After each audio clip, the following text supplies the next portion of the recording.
Yes, I want to go over some of the top gold holders in the world, actually the top seven, because I got seven in my name, right?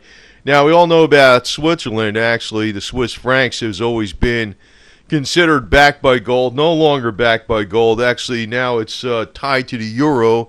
Not exactly the same old Swiss franc that it used to be, but there's still gold Swiss francs around that you could invest in. But gold, Switzerland actually is the number seven country for holding gold with 1,040 tons.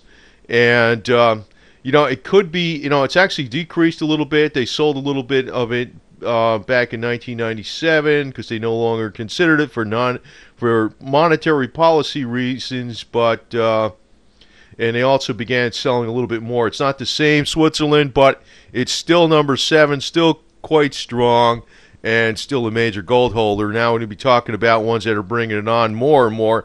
Now China has vastly increased its gold holdings. Actually, it's outpaced India. Now it has 1,054 tons of gold, which only represents the 1.1% of their foreign reserves. Actually, most of their foreign reserves are actually in other types of fiat currency, particularly the U.S. dollar. So even though they increase their gold holdings greatly, they're going to have a long ways to go, because actually what they need to do is back their currency by gold, to actually have it as a contender for being one of the world's reserve currency, or in the basket of world reserve currency. I know a lot of times, alternative media, they make it sound like the Chinese yuan is going to be the world reserve currency next year. It's got a ways to go. The other thing is they got a very big population, so that's another thing. If you actually start figuring out per capita how much gold they actually have, it's not that much. Now, a country that's coming on very strong in gold holdings is Russia. And they got 1,094 tons, which represents 9.7% of the reserves in gold. So I talked about China, which has 1.1% in reserves in gold, and Switzerland, which is 8% of their gold reserve of their foreign reserves in gold. Russia has 9.7%. So they've been adding greatly to. They actually crossed the 1,000 mark for the first time in the third quarter of 2013. So the number 6th place China and number 7th place Switzerland are both over 1,000 tons. Russia so they're coming on strong. They're actually trying to add quite a bit of gold to their foreign reserves, and to diversify away from the dollar, right? Because of economic sanctions by the West. But anyway, that's how politics go. But we love all people, including Russian women too. So anyway. France, French have a lot of gold. They got 2,435 tons, and it represents a whopping 65.1% of their foreign reserves in gold. Even though they sold 572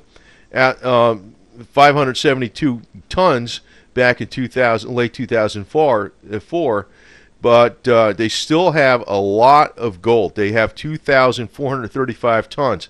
And they will not sell its gold reserves, because it provides confidence and diversification that can absorb any volatility that comes about due to the currency problems or anything like that. So France is up there. Actually, they got way more than twice as Russia. So I mean, I know like a lot of times the alternative media makes it sound like Russia and China are coming on. They are buying a lot more gold, but the West does have a lot of gold, the Western European nations. Italy has actually a little bit slightly ahead of France in gold reserves. Now, they're pretty much equal. France had 2,435 tons. Italy has 2,451 tons. France had 64% of its reserves in gold, foreign reserves in gold. Italy has 67%. But they're not going to sell any. So, that's basically, they're actually looking to buy more gold. And they probably will. They're actually, neither France nor Italy is looking to sell any gold. Italy has not sold any gold recently, and they're actually looking to buy more gold. So, now, and the number two nation, that's number 3 for gold holdings in the world. Number 2 nation is Germany, the land of the blondes, right? They got 3,384 tons of official gold holdings, 68.4% of their foreign reserves in gold. Now, the one caveat is a lot of their gold is actually being held in New York City, in New York Federal Reserve vaults, and they want it back, and they're not getting it back, it looks like, because they're getting stalled, right? So it's kind of like they got it, but they don't have it. You know, it's over here in the United States and in New York, but, you know, what can I say, right? Yeah, it's safe over here. We got it. We'll hold it for you. Yeah. I mean, I shouldn't joke about that, and I don't want to be political about this deal, but, you know, they do have a lot of gold, but, you know, it's not exactly in their hands, but who the heck knows. Now, the number one is actually USA. Now, I have to tell you this, though. You know, a lot of people are saying there's no gold in Fort Knox. Of course there's no gold in Fort Knox. It's elsewhere. It hasn't been in Fort Knox since, I don't know, the 50s or 60s. But there's a lot of conspiracy theories out there that the U.S. holds no gold. Wrong. Actually, it's 8,133 tons. I know it's not been audited, but let me put it to you this way. The elite in the United States are not that stupid. And we do have vast amounts of gold reserves actually in Alaska. We actually have it over in California too. Gold dust 1, gold dust 2, gold dust 3, gold pan 1, gold pan 2. It's actually in eastern California. I always get reversed because I'm from the East Coast. So I always think going inland from the ocean is going west. It's actually eastern California. But there is actually a lot of gold actually that's in the United States, but we actually have the capability to get it out. Don't go buying into this garbage about the United States doesn't have gold. They do have the gold. When there's going to be an actual crisis in the currency, yeah, I know there's plans to actually meld the United States into the one world financial order, the one world government, and all that other deal. But it's not going to be like with these people. You know, I think who's getting squeezed is the middle class. Because they don't want people, they want to control people, and they don't like the middle class for that reason. I mean, that's really what it's coming down to.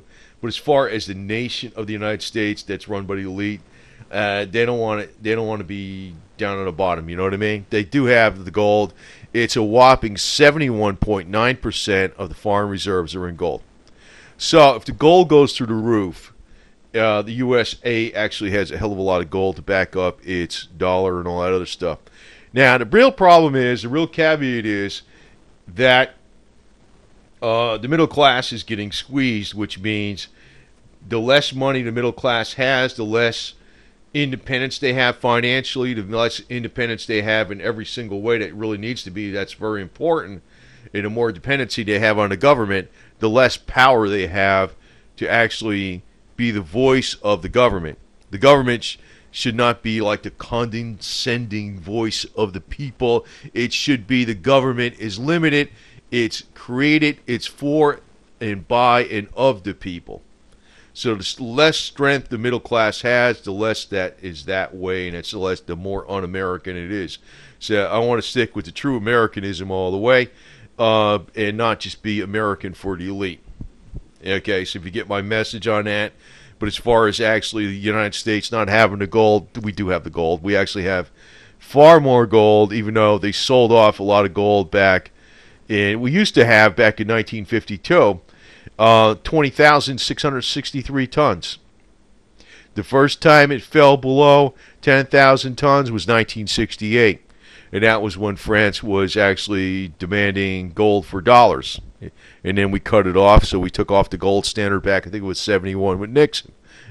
But we still physically have a lot of gold. We used to have a lot more gold, but we still have a lot more gold than the rest of the nations. And I'm not cheering on the elite, but I'm cheering on our true way of life, our Bill of Rights, and our limited form of government, and our true freedoms as envisioned by the Founding Fathers.